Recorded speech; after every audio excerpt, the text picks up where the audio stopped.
Panginoon, alam kong di mo ako pababayaan kahit na kailan. Panginoon, maraming salamat sa bagong araw ngayon na nasa buhay ko. Maraming salamat sa mga bagong pagkakataon na kasama ng araw na ito. Salamat sa bagong gising ko na kasama ang mga bagong pag-asa. Panginoon, hinihiling ko po sa inyo na huwag niyo po akong pabayaan ngayong araw. Huwag niyo po akong iwan. Huwag niyo po akong pabayaang mag-isa. Ayaw ko po, Lord, ng nag-iisa. Alam ko po na kapag kasama ko kayo, ang lahat ay magiging maayos. Ang lahat ay tatakbo ng maganda at tahimik. Ang isang araw na kasama kayo, Lord, ay isang araw na nasa tama ang lahat. Alam ko, Lord, na ikaw ang magiging guide ko. Alam ko, Lord, kung ikaw ang maglilid ng buhay ko, mapupunta ito sa maayos at tahimik talaga ang lahat. Dahil alam ko na ang araw na ito ay bahagi ng inyong magandang plano. Lord, nasa gitna po ako ng isang matinding problema. Isang matinding problema na kinukuha ang lahat ng parts ng aking araw. Walang oras na hindi ko naaalala ang problemang ito. Pagod na din po ako sa pag-iisip ng problemang ito.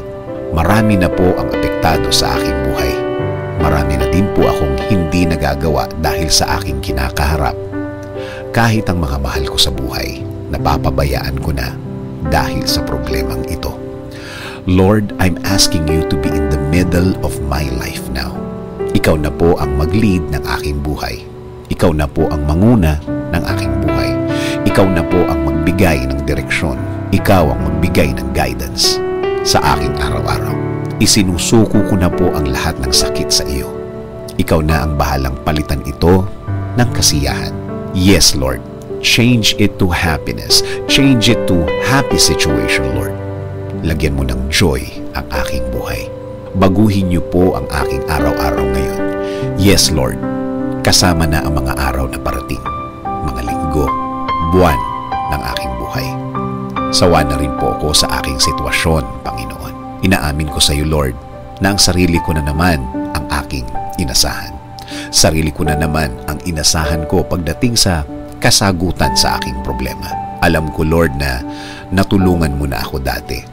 At patawad, Lord, dahil nakalimutan ko na ito. Ngayon po, starting today, ikaw na po ang manguna sa aking buhay. Lagyan mo ito ng purpose. Ibalik mo po ang pakiramdam ko nung una kitang nakilala, Lord.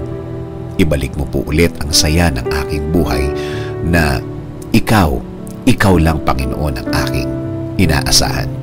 Ikaw na ngayon ang aking huhugutan ng lakas. Ikaw na ngayon ang huhugutan ko ng wisdom. Sa iyo na ako laging magpo-focus, Lord. Ayusin mo ang aking buhay para sa akin at para sa aking mga mahal sa buhay. In Jesus' name I pray. Amen.